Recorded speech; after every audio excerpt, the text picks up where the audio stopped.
Happy weekend semuanya. Di video kali ini saya akan membahas melihat lebih dekat sahamnya adalah TPIA gitu. Setelah saya cek sekilas ya laporan keuangannya kuartal kedua mengalami kenaikan lah ya, mengalami kenaikan meskipun masih negatif.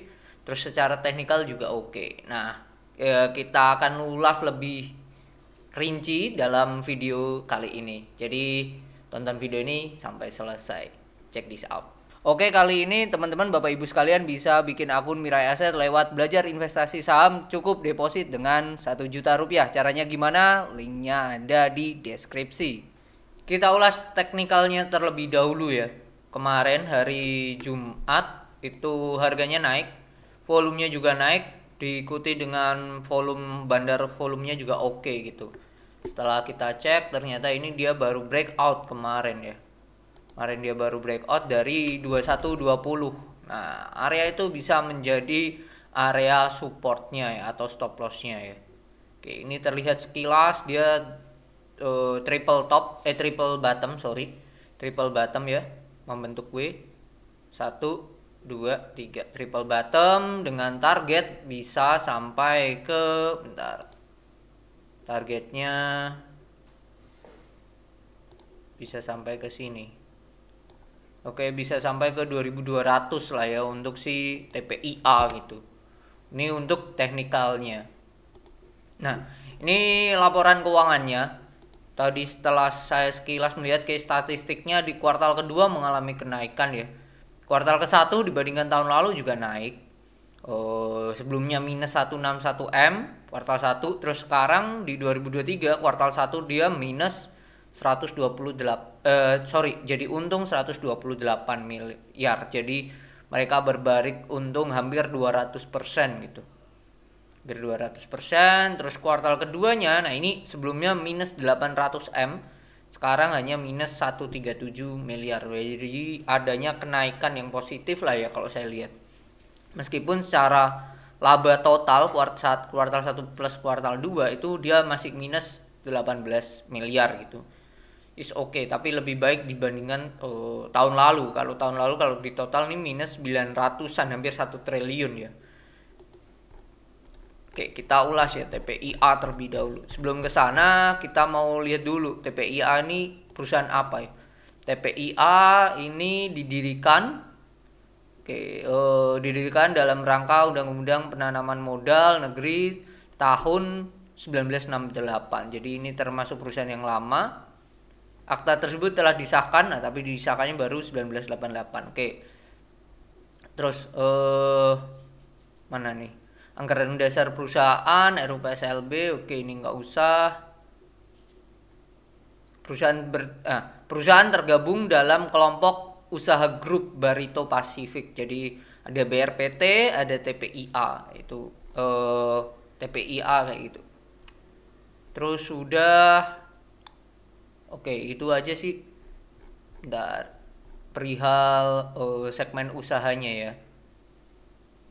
Perusahaan bergerak dalam bidang industri pengolahan, perdagangan besar, serta aktivitas konsultasi manajemen. Perusahaan mulai beroperasi secara komersial tanggal 1993. Itu ya. Itu untuk TPIA-nya sendiri. Oke, kita ulas tentang. Tapi kalau kita lihat dari salesnya ya, pendapatannya ya, di notes 31 kalau kita cek di notes 31 perusahaan ini tuh pendapatannya dari apa? Nah, pendapatannya dari penjualan lokal dan ekspor ya. Lokalnya tuh ada polyolefin, strain monomer, butadin, olefin ya. At least ini perusahaan bergerak di kimia lah ya, kimia. Tuh. TPIA website. Sambil kita search dulu. Oke, kita ulas ya dari aset dan kawan-kawan. Internetnya agak lemot nih. Oke, dari aset sendiri dibandingkan tahun lalu, kasnya ini mengalami penurunan cukup drastis ya, 50%. Sebelumnya kasnya itu ada di 1 miliar US dollar ya ini ya. 1 miliar. Terus sekarang hanya 772 juta aja gitu. Mereka ada deposito berjangka 150 juta US dollar. Kalau kita lihat kasnya ya, kasnya itu posisinya paling banyak. Nah ini 772, dalam bentuk deposito itu ada 570. Jadi mayoritas di deposito, which is good sih. Dengan imbal hasil dan rata-rata main juga ya di dolar Amerika, mereka ada banyak ya. Ada di EOB ada 150 juta, National Bank of Kuwait ada 135 juta. Dengan imbal hasil di dolar itu 3,5 sampai 5,34. Gede juga ya. Terus yang rupiah itu 4,5 sampai 5,25. Itu untuk yang jatuh tempo kurang dari 3 bulan. Kalau lebih dari 3 bulan dolar Amerika itu 5,10 sampai 5,4. Jadi bunganya termasuk besar ini. Berarti bagus lah ya. Oke. Kita lihat ya utang berbunganya ya. Utang bank jangka pendek mereka ada 598.000. Terus utang bank ini ada 44 juta. Utang obligasi. Jadi kalau kita total jumlahnya mencapai, bentar kalkulator. Oke. Kita total ya 598 ditambah ini utang banknya 44878 ditambah utang obligasi 78380. 123 juta ya. Untuk bayar dengan kasnya masih kurang 50-an. 50 60 something ya, 60 juta. Jadi US dollar itu masih lumayan ya. Terus mereka masih ada utang bank juga di jangka panjang itu 1 miliar US dollar. Wow, dan utang obligasi ya 500 juta US dollar. Ini gede juga nih. Kalau di total nih hampir 1 juta 1,6 ya. Kalau kita cek ya utang obligasinya imbal hasilnya berapa sih di note 23. Kita cek di note 23 utang obligasi. Ini utang banknya.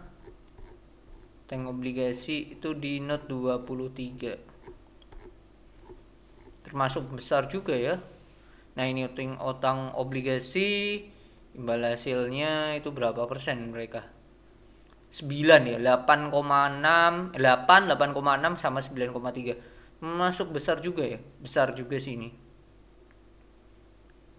Oke, kustodian bertindak sebagai agen penyelenggara. Oke. Termasuk besar sih 8 sampai 9 ya. 8 sampai 9% imbal hasil yang mereka janjikan, 9,3 bahkan. Let's say anggap aja 9,5 lah ya. Jadi dalam hal kesehatan perusahaan untuk ini sangatlah bahaya sih. Persediaan mereka ada berapa sih? Persediaan mereka itu ada 138 juta doang ya. Masih kecil sih. Nah, ini ekuitasnya, saldo laba yang belum ditentukan penggunaannya mereka ada 800 juta, ada 800 juta. Aslinya kalau ini di total 800 juta tambah tadi persediaan 300, mereka masih ada 1,1 ya. 1,1 itu bisa ya. Ditambah ekuitas tambahan modal di store mereka ada 1,4 miliar ya. Tetapi sangat resiko banget ya. Itu sih kalau saya melihat ya dari kesehatan perusahaan TPIA kurang oke sih. Oke, dari pendapatan mereka ada di kuartal kedua ini mereka mencapai 1 miliar ya, 1 miliar US dollar. Sebelumnya 1,3 ya. Jadi adanya penurunan yang lumayan signifikan ya. 300 gitu. 31 kita lihat note 31 pendapatan mereka.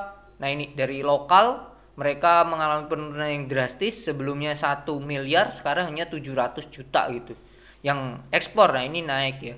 Ekspor mereka naik 300 juta, sebelumnya 242. Jadi di ekspor dia naik, tapi di dalam negeri dia yang mengalami penurunan. Ini yang jadi PR tersendiri.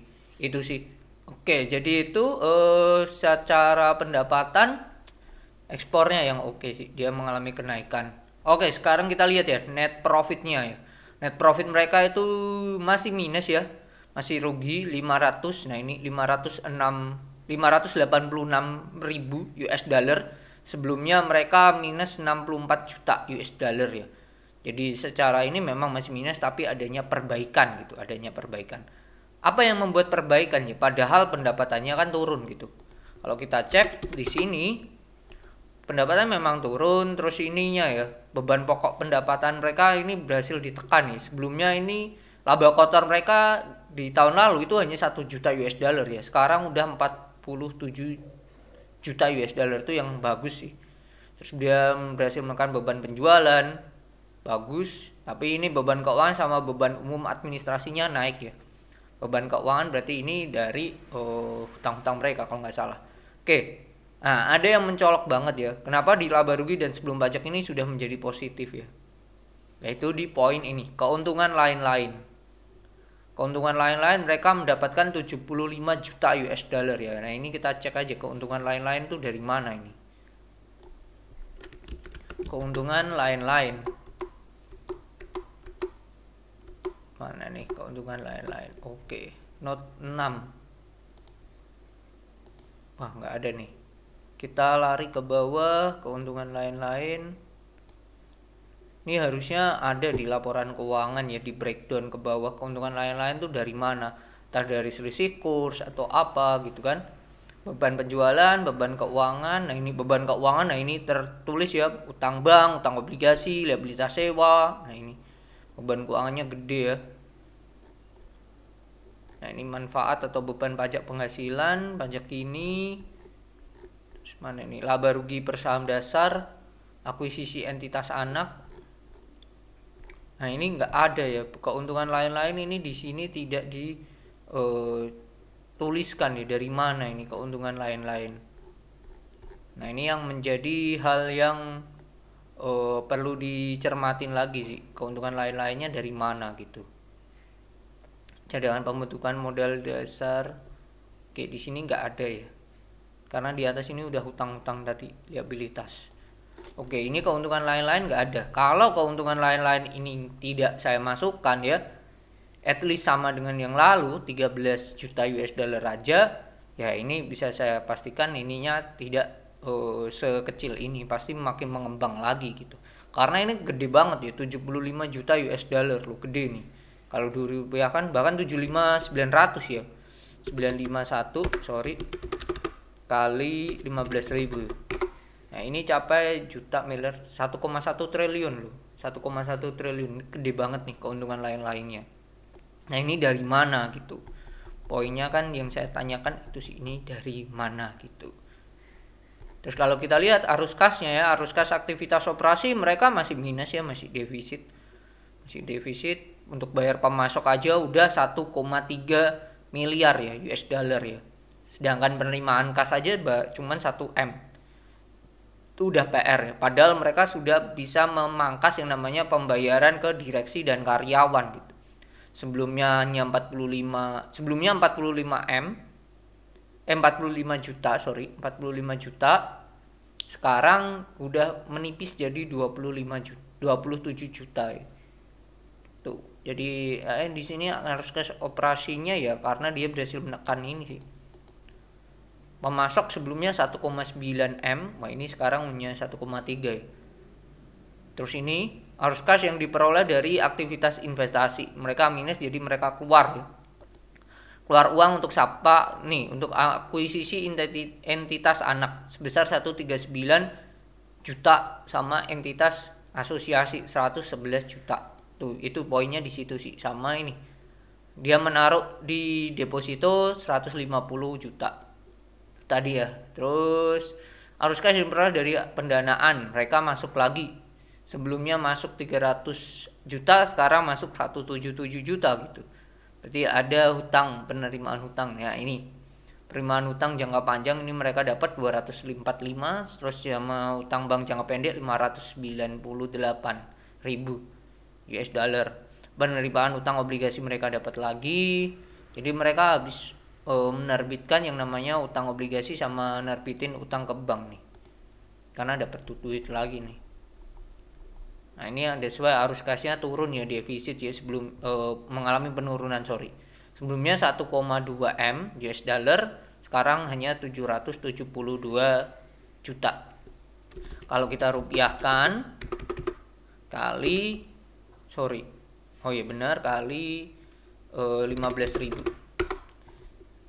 juta miliar triliun 11,5 M. Sorry, 11,5 triliun. 11,5 triliun, market capnya 186 triliun untuk TPIA. Jadi itu sih. Arus kasnya 7 berapa tadi? 11 T. 11,5 T. Arus kasnya 11,5 T. Oke sih. Secara kesimpulan ya, TPIA menurut saya memang laporan keuangannya membaik di kuartal kedua, tetapi ada yang perlu dicermatin tadi ya, yaitu tentang keuntungan lain-lain. Nah, itu apa itu? Itu poinnya. Tapi memang secara teknikal ini sahamnya yang oke sih. Itu sih poinnya sih. Dan ditambah tadi ada bandar volumenya yang sudah mulai masuk ya di 2 perdagangan hari terakhir. Tuh jadi secara short term teknikalnya oke, tetapi secara long term untuk invest untuk saham ini ya TPIA ya menurut saya enggak dulu ya, karena PR-nya yaitu perihal hutang jangka panjangnya itu yang jadi PR sih, tanggungan tersendiri itu besar banget loh. Itu sih view saya atau insight saya tentang TPIA di video kali ini, semoga bermanfaat. Jikalau ada view yang berbeda, insight yang berbeda, boleh tulis di kolom komentar. Oke, sampai jumpa di video selanjutnya dan semoga Bapak Ibu semuanya sehat selalu. Bye bye.